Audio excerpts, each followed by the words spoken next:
caros alunos, agora nós vamos para a aula número 2, que pertence ainda ao módulo 1A, e aonde daremos seguimento ao conteúdo de DNA, cromossomos e genoma. Porém, o objetivo da aula de hoje é descrever a estrutura dos ácidos nucleicos, bem como suas propriedades químicas e físicas, assim também como suas funções biológicas. Então, vamos começar falando um pouquinho, finalizar, na verdade, alguns aspectos morfológicos cromossômicos e depois finalizaremos com as propriedades químicas e físicas do DNA. Então, como eu havia falado com vocês, durante o ciclo celular, a gente precisa com que essa célula entre num processo de organização, sendo que essa organização ela vai ser iniciada justamente num período chamado de intérfase. Então, aqui nós temos uma micrografia eletrônica com uma secção transversa do núcleo, mostrando justamente esse período de intérfase. Então, conseguimos observar aqui região nuclear, o envelope nuclear, que é formado por 2 folhetos. Além disso, nós temos aqui os centrosomos, formando toda aquela estrutura proteica, que são os microtúbulos, para poder organizar essa célula, para ocorrer o processo de divisão celular. Nessa etapa, os nossos cromossomos eles se encontram na sua forma de cromatina. Só que a cromatina ela ainda é subdividida em 2 tipos, que no caso a gente tem a eucromatina e também temos a heterocromatina. Simplesmente a diferença entre elas é que a eucromatina são os filamentos de DNA não tão compactados quanto a heterocromatina. Então, conseguimos observar regiões mais densas na região nuclear, e essas regiões densas são justamente as denominadas de heterocromatina, uma vez que conseguimos observar esse material genético compactado. Além disso, essa heterocromatina ela ainda pode ser subdividida em constitutiva e facultativa, e a diferença entre as duas é justamente aspectos funcionais que não são abordados durante essa fase, mas que nos estudos em genética ela é bem diferenciada uma da outra. Uma vez que a heterocromatina constitutiva ela pode ser relacionada com regiões do DNA não expressas, e a facultativa está relacionada com a inativação de cromossomos inteiros de uma linhagem celular. Portanto, durante essa fase de divisão celular, que a gente sabe, né, que é um processo denominado de ciclo celular contínuo e que didaticamente pode ser dividido nas seguintes etapas: a intérfase, como a gente comentou, que é essa etapa no qual a célula realiza as funções bioquímicas básicas e duplica o DNA e outras estruturas celulares necessárias para a divisão celular. E a etapa de divisão propriamente dita, a partir do qual se originam as células filhas. Então, durante essas etapas, a gente tem essa reorganização da cromatina, até que vai chegar numa fase chamada de metáfase, e somente nessa fase os cromossomos eles poderão ser visualizados de uma forma muito breve. Sendo essa etapa, a gente consegue observar essa cromatina apresentando um maior grau de condensação, que são esses cromossomos. Então, a gente já sabe que a morfologia básica do cromossomo é basicamente essa estrutura aqui, ó, indicada.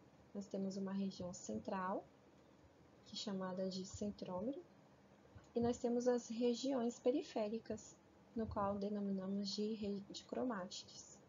Porém, esses cromossomos eles podem apresentar morfologias diferenciadas, e relacionada a essa morfologia, a gente consegue fazer uma classificação morfológica, ou seja, a gente consegue classificar esses cromossomos de acordo com o seu formato. Os cromossomos, eles não são estruturas uniformes ao longo do seu comprimento, apresentando uma construção primária, ou, denominado centrômero, que é responsável pela movimentação dos cromossomos durante a divisão celular. O centrômero ele é responsável pela divisão dos cromossomos em dois braços, o braço curto, também denominado de P, e o braço longo, denominado de Q, sendo que as extremidades dos cromossomos são denominadas de telômero, que mantém a estabilidade e a integridade de toda a estrutura. Pois bem, a partir da posição desse centrômero, podemos classificar morfologicamente os cromossomos como metacêntrico, acrocêntrico, submetacêntrico e telocêntrico.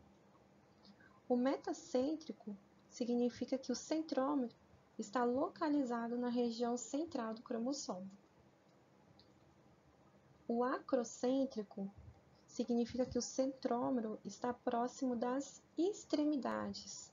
Em humanos, esses cromossomos apresentam na extremidade dos seus braços curtos apêndice de forma penduculada, denominados de satélites. Os satélites são responsáveis pela formação dos nucléolos, motivo pelo qual são denominados de regiões organizadoras nucleares. Bom, os cromossomos submetacêntricos, eles apresentam o centrômero numa posição intermediária. E além disso, não está especificado aqui na imagem, mas tem também o telocêntrico, onde o centrômero está localizado na porção terminal. Esse tipo de cromossomo, ele não é encontrado na espécie humana. Então, pessoal, com relação ao tamanho ou comprimento, os cromossomos podem ser classificados em grandes, médios, pequenos e muito pequenos. Para designar os tamanhos, é determinada uma ordem decrescente na qual os cromossomos são classificados em 7 grupos, nomeados de A a G e numerados aos pares de 1 a 22. Além disso, o cromossomo sexual, os cromossomos sexuais podem ser classificados à parte ou nos respectivos grupos originais. Então, nós temos aqui uma classificação desses cromossomos resumidos numa tabela, os grupos A, B, C, D, E, F, G, e aqui a classificação morfológica. Então, por exemplo, nós temos aqui o primeiro, o segundo e o terceiro par de cromossomos, eles têm uma morfologia maior, bem maior em relação aos outros, por isso que eles são classificados em grandes, e também são classificados em metacêntrico, número 1 e 3, e submetacêntrico, cromossomo número 2. Aqui o grupo B, eles são grandes, são classificados em submetacêntricos. Quais cromossomos? O 4, o 5. A maior parte deles, se vocês observarem, nós temos aqui aqueles classificados no grupo C, ou seja, eles são médios, e a maioria é submetacêntrica. Então, quais cromossomos? O 6, o 7, o 8, o 9, o 10, o 11, o 12 e o X. E nós temos os médios acrocêntricos, classificados aqui no grupo D, portanto, são os cromossomos 13, 14 e 15. E por aí em diante, nós temos os pequenos, os muito pequenos metacêntricos, e nós temos também os muito pequenos acrocêntricos. Então, muito pequenos metacêntricos, 19 e 20, muito pequenos acrocêntricos, 21 e 22. Pessoal, para fazer essa análise morfológica cromossômica, esses cromossomos homólogos eles podem ser identificados a partir da microscopia óptica ou também da fotografia de uma metáfise espalhada, que pode ser produzida eletronicamente. Por meio dessas técnicas, os cromossomos podem ser identificados e ordenados conforme seu tamanho. Portanto, o conjunto desses cromossomos característico da espécie é denominado de cariótipo, sendo cariograma a ordenação dos mesmos, segundo, obviamente, a sua classificação padrão, ou seja, tamanho e posição dos centrômeros. São basicamente as variáveis analisadas para poder se fazer um cariótipo. Esses estudos dos cromossomos é indicado para diagnósticos de pacientes com suspeita de alterações cromossômicas ou também situações clínicas específicas, tá? Bom, os cromossomos humanos, eles são comumente estudados durante a metáfase da mitose, pois nessa fase, né, eles se encontram, como a gente já conversou, na sua maior forma de compactação, e somente para poder complementar, para realizar essa análise, deve ser utilizadas células com alta taxa de multiplicação celular, como, por exemplo, medula external ou crista ilíaca, para os estudos em vivo, tá bom? Ou também deve ser induzida a multiplicação celular, ou seja, né, células de fragmentos de pele ou líquido amniótico, enfim. Bom, pessoal, entrando então no conteúdo de DNA, para entendermos a composição química do mesmo e também para melhor compreender como se dão as reações entre os componentes dos nucleotídeos, é importante numerar os átomos de carbono que fazem parte da desoxirribose e também das bases nitrogenadas. Então, nós temos aqui bases de origem púricas, que são bases nitrogenadas a partir da purina, na verdade, né? E aqui a gente consegue observar a presença de dois anéis aromáticos. Então, nós temos aqui a base nitrogenada adenina e a base nitrogenada guanina. Lembrando que toda essa estrutura é um nucleotídeo, né? E eles são similares em todas as outras suas estruturas, sendo que o único local onde você vai conseguir diferenciá-lo é justamente aqui na base, ou seja, na base nitrogenada, que nós temos então de 4 tipos. Depois disso, toda a sua estrutura são similares, ou seja, entre os nucleotídeos praticamente a mesma coisa, ou seja, você tem aqui uma região de fosfato, uma região, né, de desoxirribose, que como está acoplado a uma base nitrogenada adenina, então a gente passa a denominá-la de desoxiadenosina, tá? Aqui, da mesma forma, nós temos então a guanina, dois anéis aromáticos, interligado aqui à desoxiguanosina e também a parte do fosfato, ou seja, toda essa parte aqui é denominada de desoxirribose, tá? Então, nós temos aqui um número de carbonos, então carbono número 1, carbono número 2, 3, 4, 5 e 6, tá? E esse segundo anel aqui, nós temos então a continuação da contagem de carbonos, então número 7, número 8, número 9. Portanto, a base nitrogenada adenina vai apresentar 9 carbonos. Da mesma forma, a gente consegue observar aqui a guanina, tá? A base nitrogenada guanina, onde você tem aqui ó, o início da contagem, tá vendo? Do número de carbonos, número 1, 2, 3, 4, 5, 6, complementando 7, 8, 9. Então, né, elas são muito parecidas, que vai mudar apenas aqui algumas estruturas. As outras bases, elas são compostas de um anel aromático, que são derivadas da pirimidina, que no caso nós temos a citosina, e também nós temos a timina. Então, a gente consegue observar aqui, ó, a região do arcabouço, formada pelo fosfato, pela desoxirribose, que no caso aqui, como está conectada, interligada à citosina, nós temos a desoxicitosina. E observem aqui a presença apenas de um anel aromático e a contagem de carbonos aqui, ó, no sentido anti-horário, carbono número 1, 2, 3, 4, 5 e 6. Já a timina, nós temos aqui a desoxitimidina, interligada então à timina, tá bom? E bem parecido esse anel aromático, 6 carbonos, tá? Mas o que vai diferenciar essas bases pirimídicas é justamente, né, que os grupamentos funcionais. A gente consegue observar aqui no carbono 4 da citosina a presença de grupamento amina, já que no carbono 4 a gente tem a presença apenas do oxigênio. Nós temos aqui a presença do radical metil, com carbono número 5. Nós temos aqui também a presença no carbono número 3 da amida, ok? Então, o que vai diferenciar essas estruturas é justamente aqui esses grupamentos funcionais e justamente essas diferenças entre as bases púricas e as pirimídicas, elas acontecem justamente para poder a gente observar aquelas ligações complementares, ou seja, né, as ligações são as pontes de hidrogênio entre elas.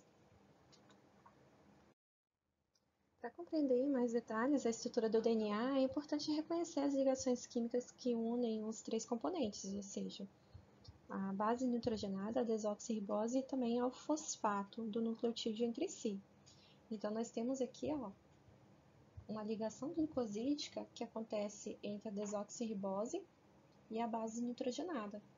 Ou seja, vai acontecer aqui a ligação do carbono número 1, junto aqui, né, a hidroxila do carbono número 1, junto com um nitrogênio também conectado a carbono 1 da base nitrogenada, formando então a estrutura chamada, né, de nucleosídeo, ou seja, a desoxirribose, formando uma ligação glicosídica com a base nitrogenada. Tá? Então, só reforçando aqui, ó, carbono 1, a gente vê então uma hidroxila, fazendo então, né, uma ligação glicosídica com o nitrogênio do carbono número 1 da base nitrogenada, formando então o chamado nucleosídeo. Tá? Porém, o nucleotídeo, que é essa estrutura como um todo, ou seja, você tem a presença aqui do grupamento fosfato, nós temos então uma segunda ligação, que no caso é a ligação éster, que vai acontecer aqui, ó, tá vendo? Entre o hidrogênio e a hidroxila interligada ao carbono número 5 da desoxirribose. Portanto, o nucleotídeo ele vai ser formado por duas ligações. A ligação glicosídica entre a desoxirribose e a base nitrogenada e a ligação éster entre o grupamento fosfato e a desoxirribose. Pessoal, os nucleotídeos eles são ligados entre si em cadeias, né, polinucleotídicas, formando o DNA. Essas ligações se dão entre, né, o grupo hidroxila ligado ao carbono 3 de um nucleotídeo com o grupo hidroxila de fosfato, que por sua vez está ligado ao carbono 5 de outro nucleotídeo. Então, assim a gente chama, né, de ligação fosfodiéster. Uma propriedade importante desses componentes, ou seja, dos nucleotídeos, é a hidrofobicidade, que foi considerada por Watts e Crick na construção do modelo de dupla hélice, onde as bases nitrogenadas elas são moléculas com alta hidrofobicidade e que, portanto, apresenta baixa solubilidade em água. Então, toda essa região aqui, ó, da base nitrogenada, ela vai ser considerada, né, vai apresentar uma composição química de hidrofobicidade. Uma vez que também essas regiões aqui do fosfato, eles tendem a apresentar cargas negativas no pH fisiológico, criando uma repulsão eletrostática entre grupos vizinhos da mesma cadeia. Aspectos, né, que será considerado mais em detalhes a seguir.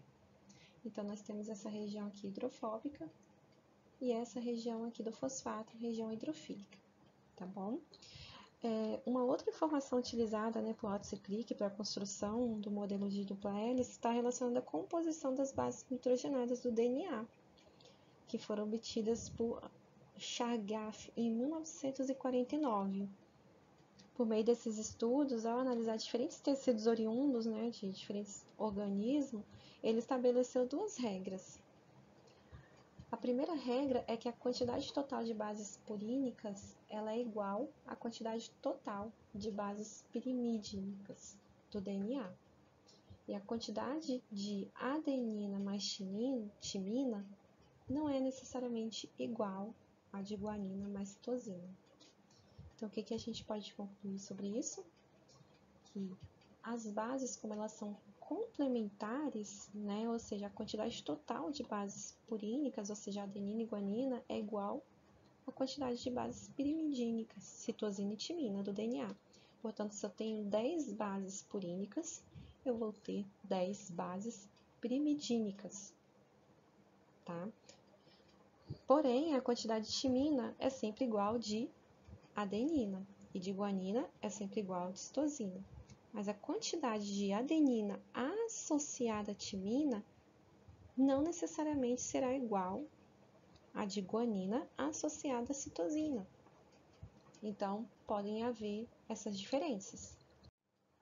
Então, só reforçando, essa composição de base do DNA é o que a gente chama, né, de regras de Chargaff, tá bom? Criada em 1949 e que foi considerada, no modelo de dupla hélice por Watson e Crick.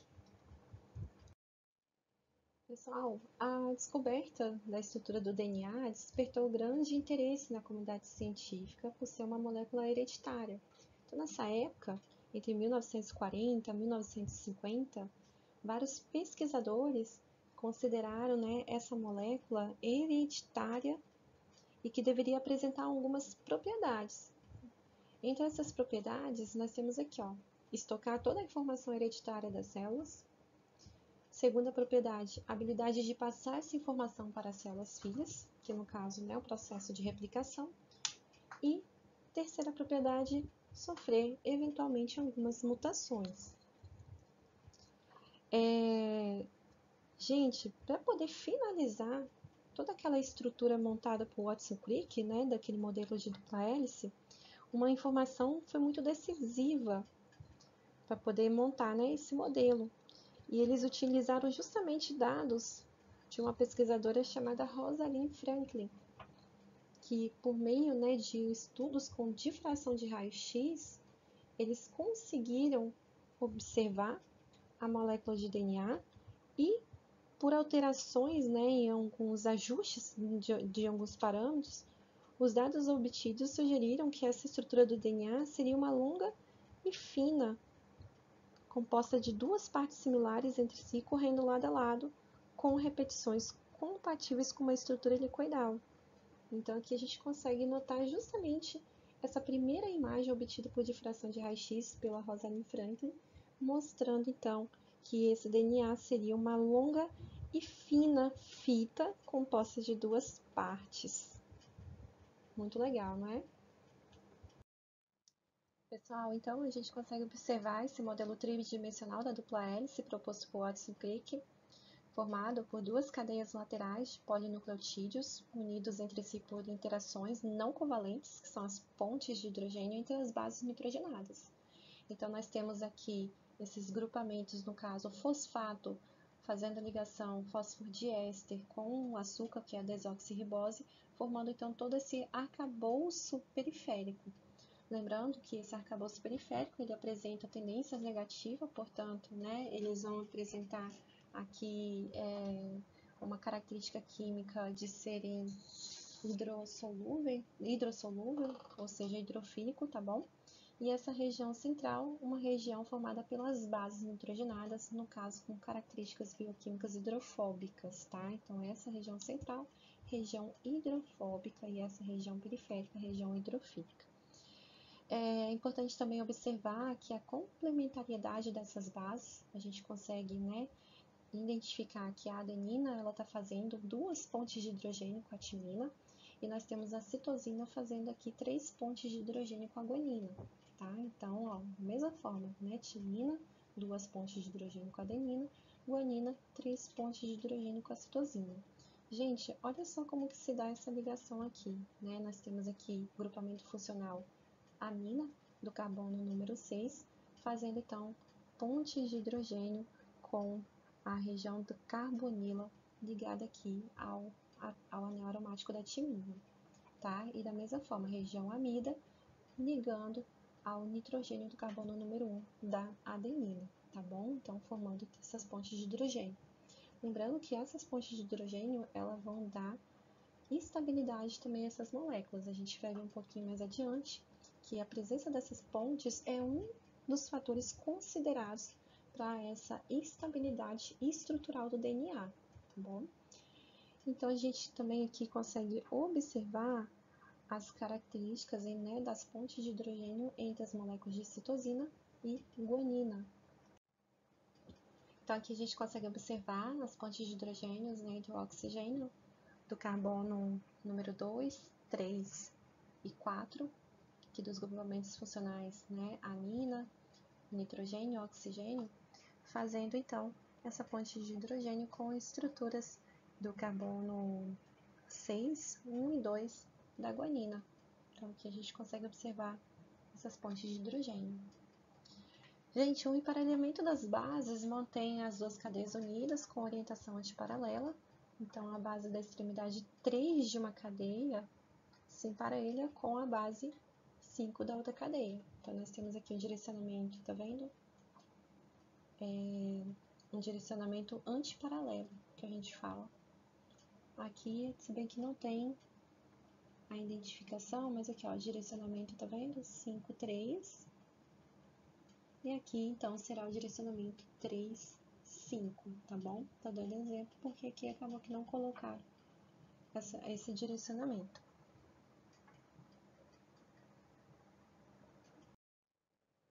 Pessoal, a gente deve se perguntar, né, como que essa estrutura ela consegue manter essa estabilidade, no sentido de que é meio abstrato demais você imaginar uma molécula formada por duas fitas em dupla hélice, né? É uma coisa bem interessante, formato bem interessante, mas na verdade existem várias forças químicas presentes nessa estrutura que dão a estabilidade. Essas ligações químicas, que são essas interações não covalentes, dão essa estabilidade. Um exemplo que eu dei para vocês é justamente as pontes de hidrogênio, que conectam uma base à outra. Mas se a gente for perceber, esses nucleotídeos, eles estão aqui, ó, num formato paralelo um ao outro, tá vendo? Como se fosse uma escada. E a gente fica perguntando como que ele consegue ter esse formato, né? Aqui nós temos as direções antiparalelas, então direção 5, 3, direção 5, 3. Aqui as pontes de hidrogênio, que dão essa estabilidade, mas existem outras interações para poder fazer, para manter essa estrutura com esse formato. Tá? Essas interações, elas também, né, são consideradas não covalentes, assim como as pontes de hidrogênio, e uma delas é o que a gente chama de base staking, né, ou empilhamento de base, que também é outra força que contribui com essa instabilidade da estrutura. Entre essas forças que formam a base staking, uma a gente pode falar que é o empilhamento de anéis aromáticos, tá? Então nós conseguimos observar aqui, ó, essas estruturas elas ficam empilhadinhas umas às outras, formando essas interações e formando forças do tipo Van der Waals. Aqui a gente não consegue observar, mas aqui tem uma imagem mostrando justamente essas forças do tipo Van der Waals, né? Por que que acontece isso? Quando você tem as ligações, você acaba gerando cargas elétricas, e essas cargas elas interagem entre si. Então você tem ali uma carga elétrica positiva entrando em contato com uma carga elétrica negativa, mas essa carga elétrica negativa ela também vai entrar em contato com uma outra carga elétrica positiva, e aí formando essas forças que a gente chama do tipo Van der Waals. Então, o que vai manter essa estrutura com o seu formato de base staking, ou seja, né, esse empilhamento de bases, justamente essa força de empilhamento de anéis aromáticos, tá? E é esse mesmo nome que a gente fala, e também forças do tipo Van der Waals, tá bom?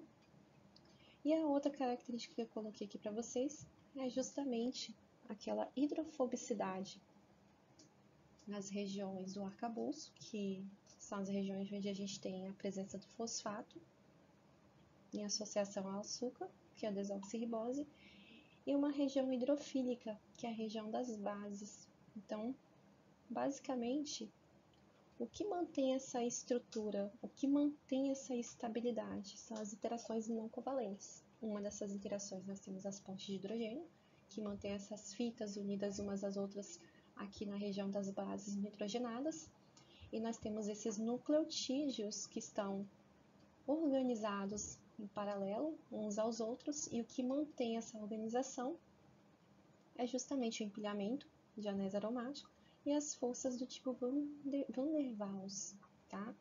Então, esse conceito é o que a gente chama de base staking, tá? E esse base staking vai ajudar também a estabilidade dessa estrutura em dupla hélice.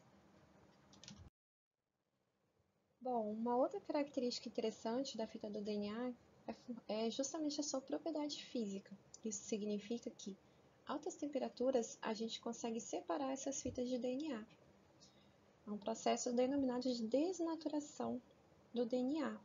E essa desnaturação forma uma curva que a gente vai falar.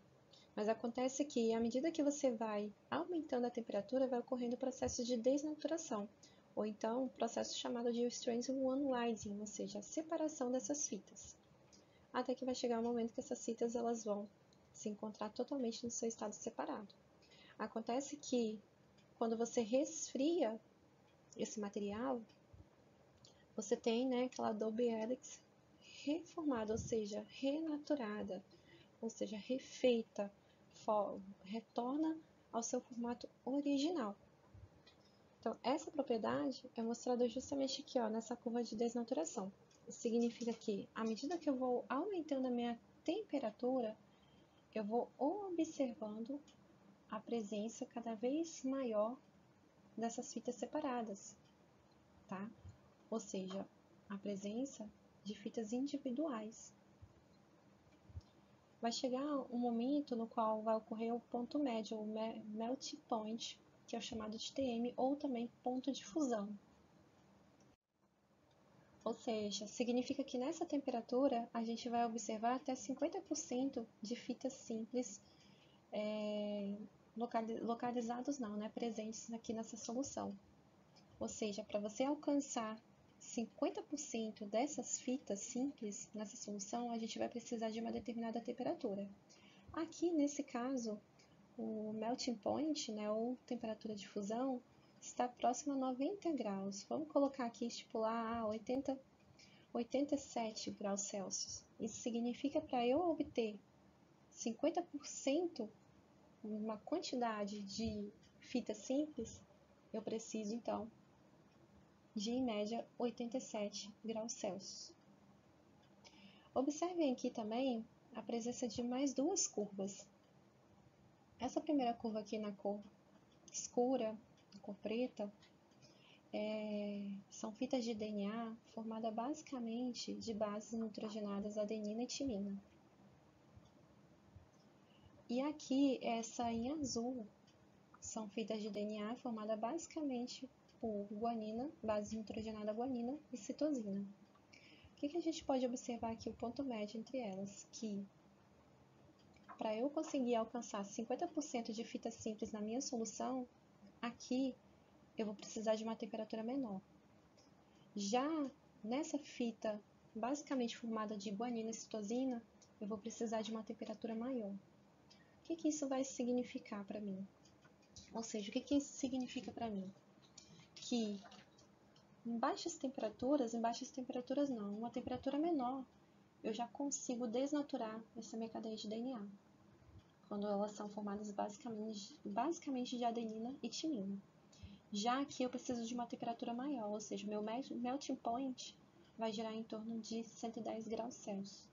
Ou seja, eu preciso aqui de 70 graus Celsius para poder alcançar 50% das minhas fitas de DNA simples, e aqui eu vou precisar de 110 graus Celsius para alcançar 50% das minhas fitas de DNA simples. Isso reflete que as cadeias de DNA que vão apresentar em sua composição a maior parte de bases nitrogenadas guanina e citosina são cadeias que vão apresentar maior estabilidade em relação àquelas cadeias de DNA que apresentam uma maior quantidade de adenina e timina, tá? Essa propriedade está relacionada justamente com as pontes de hidrogênio. Isso significa que aqui você vai ter que romper 2 pontes de hidrogênio. Aqui você vai ter que romper 3 pontes de hidrogênio. Então, é mais fácil romper 2 do que 3. Portanto, essa cadeia aqui ela vai apresentar uma maior instabilidade perante esse processo de desnaturação proteica. Já aqui vai apresentar uma menor estabilidade.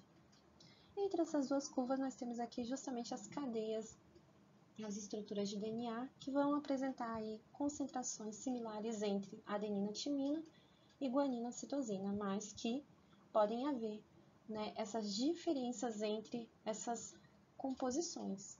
E essas diferenças vão refletir justamente na estabilidade da nossa molécula de DNA. Quanto maior a guanina e citosina, mais estável. Quanto maior a adenina e timina, menor a estabilidade. Bom, pessoal, a nossa aula finalizou por aqui, essa parte, né, de estrutura de cromossomos. Só reforçando para vocês que esse material, ele é um material básico, tá bom?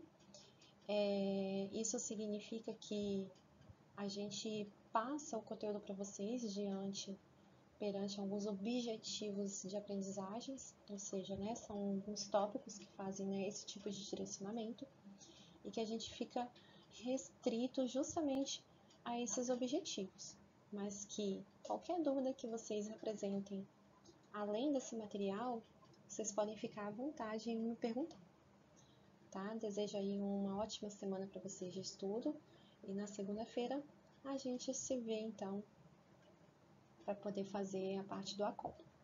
Um abraço para vocês e fiquem com Deus.